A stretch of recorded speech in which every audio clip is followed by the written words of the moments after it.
अजितदादांच्या ऍक्सिडेंटची नाहीतर घातपाताची चर्चा व्हावी यासाठी आम्ही अल्पकालीन चर्चा असेल, लक्षवेधी असेल, तसंच 193चा प्रस्ताव असेल, अशा विविध माध्यमातून हा मुद्दा चर्चेत यावा अधिवेशनामध्ये, यासाठी आम्ही सर्वजणच प्रयत्न करत आहोत.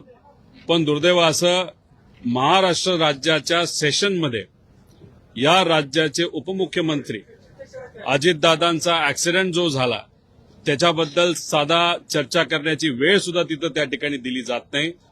आत्ताच काही वेळापूर्वी अध्यक्ष महोदयांना मी भेटलो, विनंती केली की लवकरात लवकर अधिवेशन संपण्यापूर्वी या बाबतीतली चर्चा त्या ठिकाणी व्हावी. म्हणजे महाराष्ट्रात तर चर्चा होतच नाही, पण हा विषय हा सेंट्रल गव्हर्नमेंटचा सुद्धा असल्यामुळे सीबीआय सेंट्रल गव्हर्नमेंटच्या अंतर्गत येतं, त्याच्याचबरोबर एव्हिएशन मंत्रालय त्याच्या अंतर्गत येतं, पण हा मुद्दा पार्लमेंटमध्ये सुद्धा चर्चेला कदाचित मुद्दामून त्या ठिकाणी आणला जात नाही. ही दुर्दैवी गोष्ट आहे. अध्यक्षांनी सांगितलंय की उद्या नाहीतर सोमवारी या बाबतीतली चर्चा आम्ही लावू, त्यामुळे वाट बघूया सोमवारपर्यंत काय होतंय. पण दुर्दैव असा एवढा महत्वाचा मोठा मुद्दा असून सुद्धा हा खरं तर अधिवेशनाच्या पहिल्या दिवशी नाही तर दुसऱ्या दिवशी चर्चेत यायला पाहिजे होता, पण दुर्दैवानं त्या ठिकाणी तो आलेला नाही. कामकाजामध्ये रोज खरं तर तो मुद्दा आहे, मात्र येत नाही. म्हणजे मागच्या 2 आठवड्यात 4था आठवडा आहे आणि आता शेवटचे 4 दिवस बाकी आहेत. विधान परिषदेमध्ये शशिकांत शिंदे साहेब, अमोल मिटकरी हे सुद्धा तिथं प्रयत्न करत आहेत. खाली अधिवेशनामध्ये मी स्वतः असेल व आमचे सर्व इतर नेते, ज्याच्यामध्ये जयंत पाटील साहेब असतील, इतरही पक्षाचे नेते हा मुद्दा मांडण्याचा प्रयत्न करत आहेत, पण ती काय चर्चा मुद्दामून कदाचित करून दिली जात नाही असं त्या ठिकाणी आपल्याला बघायला मिळतंय.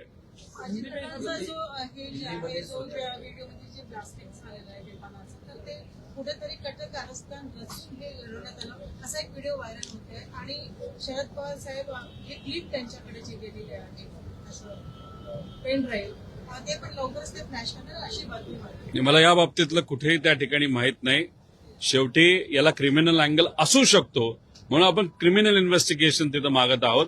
एफआयआर त्याचाच एक भाग झाला, सीबीआय एन्क्वायरी त्याचाच एक भाग झाला, त्याच्यानंतर सीआयडी एन्क्वायरी त्याचाच एक भाग झाला.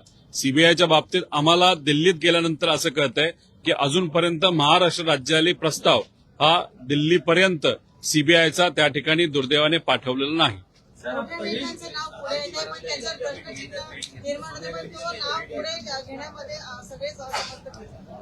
कुणी ना कुणीतरी मोठा व्यक्ती या विषयाच्या पाठीमागे आहे, म्हणूनच कुठेतरी व्हीएसआरला वाचवलं जात आहे असं आमचं आधीपासूनचं मत आहे. पण आतापर्यंत जी माहिती आम्ही पुढे आणली होती ती थोडक्यात माहिती होती. बरीचशी माहिती अजून आमच्यापर्यंत आहे. त्यामुळे पुढच्या काही दिवसामध्ये सरकारकडनं काय केलं जातं हे आपल्याला त्या ठिकाणी बघावं लागेल आणि नंतर नाईलाज होऊन जी काही शेवटची माहिती आहे, मोठी माहिती आहे, ती आपल्या सर्वांच्या माध्यमातून लोकांपुढे आम्ही आणल्याशिवाय राहणार नाही.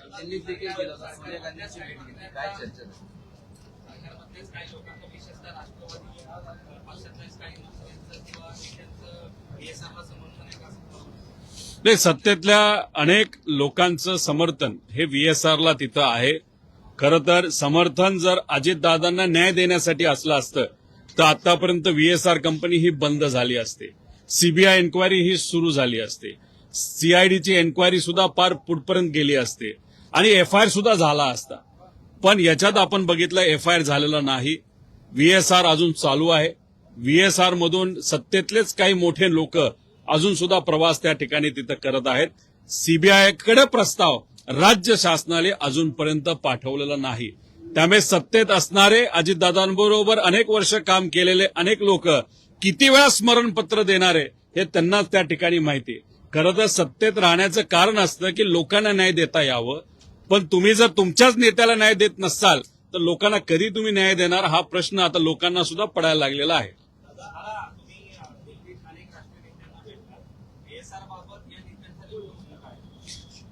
मी महाराष्ट्रामध्ये या सेशनमध्ये अल्पकालीन चर्चा असेल, लक्षवेधी असेल, त्याच्यातून हा मुद्दा मांडला होता.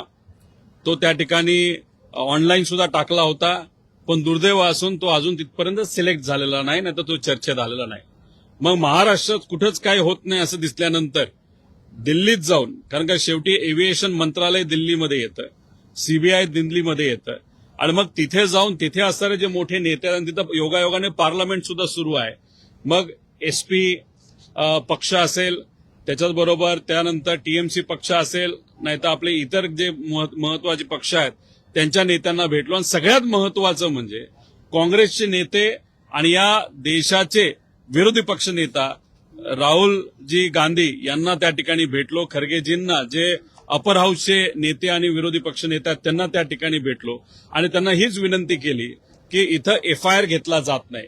एफआयआर घेण्याचा अधिकार नाही तर देण्याचा अधिकार हा प्रत्येक नागरिकाचा आहे, पण तो अधिकार असताना सुद्धा हा आम्हाला देण्याची इच्छा असताना आम्ही पोलीस स्टेशनला जाऊन सुद्धा तो आमचा स्वीकारला जात नाही. मग कुठंतरी लोकशाही अडचणीत आली असं आमचं म्हणणं होतं आणि त्यांनी त्या ठिकाणी मान्य केलं. त्यामुळे राहुलजींचं जर ट्विट तुम्ही त्या ठिकाणी बघितलं आणि खाली जे आदेश त्यांनी त्यांच्या खासदारांना दिले, पुढच्या काही दिवसांमध्ये या बाबतीतली चर्चा होताना तुम्हाला त्या ठिकाणी दिसणार आहे. सीबीआयचा मुद्दा सुद्धा महत्वाचा आहे आणि अनेक लोकांना प्रश्न आहे की व्हीएसआरला का वाचवलं जातंय. त्यामुळे त्यांच्याकडे काही पुरावे दिलेले आहेत, त्या बाबतीत ते काय करतात येत्या काळामध्ये आपल्या सगळ्यांना बघावं लागेल.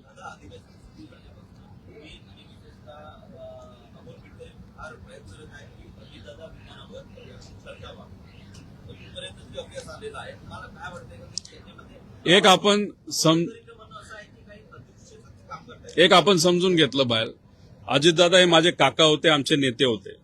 अमोल मिटकरींसाठी अजितदादा हे त्यांचे नेते होते. त्यांनी त्यांच्याबरोबर जवळून काम केलेलं आहे. गेले 40 वर्ष मी लहानाचा मोठा त्यांच्या संवासात त्या ठिकाणी झालेलो आहे.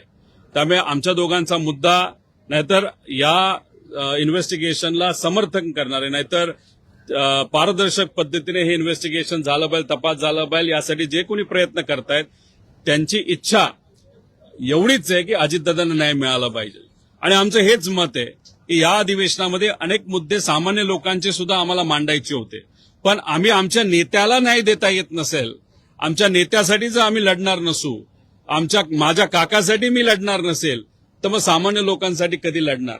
त्यामुळे जेवढी काय ताकद आहे, जेवढी काय क्षमता आहे, जेवढी माहिती मी गोळा करू शकलो, जी लोकांपर्यंत घेऊन जाऊ शकलो, महाराष्ट्रामध्ये तर आम्ही प्रयत्न करतच आहोत, पण दिल्लीमध्ये सुद्धा ओळख नसताना अनेक लोकांना जाऊन भेटून त्यांच्याशी चर्चा करून हा मुद्दा कुठेतरी जिवंत राहायला पाहिजे, आमच्या दादांना न्याय मिळाला पाहिजे, यासाठी आम्ही प्रयत्न करतोय. उद्या जाऊन त्या ठिकाणी जर आम्हालाच आमचा असा प्रश्न पडला तर आमच्याच नेत्याला, आमच्याच काक्याला आम्हाला न्याय देता आलं नाही तर लोकांना, महाराष्ट्राला आम्ही न्याय कधी देणार आहोत. त्यामुळे जे जे काय आमच्या हातात होतं, जेवढी काय ताकद आमच्यामध्ये आहे, त्या सगळ्या गोष्टींकडे ध्यान देत आम्ही हा लढा त्या ठिकाणी लढत आहोत. उद्या जाऊन या बाबतीत काय होते त्या ठिकाणी बघावं लागेल. दादा एक वेगळा प्रश्न होता. कन्नड सहकारी साखर संस्थेसंदर्भात ईडीने जे काय ठपके ठेवलेले होते, आरोप केले होते, स्पेशल कोर्टाकडनं ते सगळे क्लीन चिट देण्यात आलेले आहेत. त्याच पद्धतीनं एमएससी बँक यामध्ये सुद्धा सुनित्रा पवार, अजित पवार यांच्यावरती जे ठपके ठेवलेले त्याच्यामधून पण त्यांना क्लीन चिट मिळालेली आहे, क्लोजर समरी फाईल झालेली. सुरुवातीपासून आम्ही म्हणत होतो याच्यामध्ये मी काय चुकीचं केलेलं नाही. मी त्या ठिकाणी लढायला सुद्धा तयार होतो. जेव्हा ईडीला बोलवलं होतं तेव्हा मी स्वतः त्या ठिकाणी गेलो होतो, 2दा गेलो होतो. आम्ही कोर्टामध्ये सुद्धा लढत होतो आणि सातत्याने तेच सांगत होतो की मी काय चुकीचं केलं नाही, मी कोणालाही त्या ठिकाणी घाबरत नाही. आणि काल परवा जो न्यायालयाने दिलेला निकाल आहे तो खरं तर स्वागत करण्यासारखा आहे. त्या माध्यमातून लोकांना कळालं की हा कुठेतरी राजकीय दबाव असल्यामुळेच आमचं नाव मुद्दामून त्याच्यामध्ये त्या ठिकाणी आणलं होतं. पण बऱ्यापैकी नुकसान आम्हाला त्या विषयामुळे तिथं झालेलं आहे. पण तरी सुद्धा आज विचाराबरोबर पक्का राहिलेलो आहे, या महाराष्ट्राच्या लोकांबरोबर राहिलेलो आहे.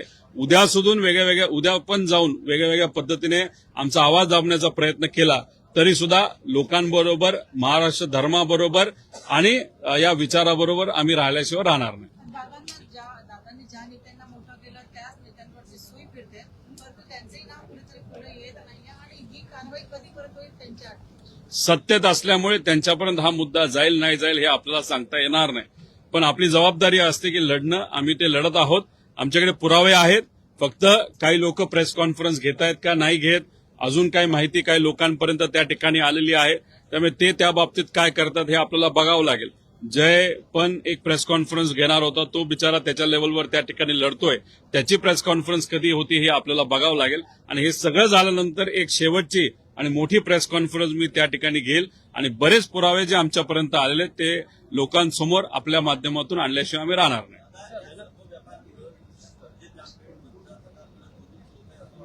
मी एकच सांगतो तुम्हाला, माझ्या काकालाच न्याय देता येत नसेल तर मी माझ्या मतदारसंघाला, महाराष्ट्रातील लोकांना न्याय कधी देणार?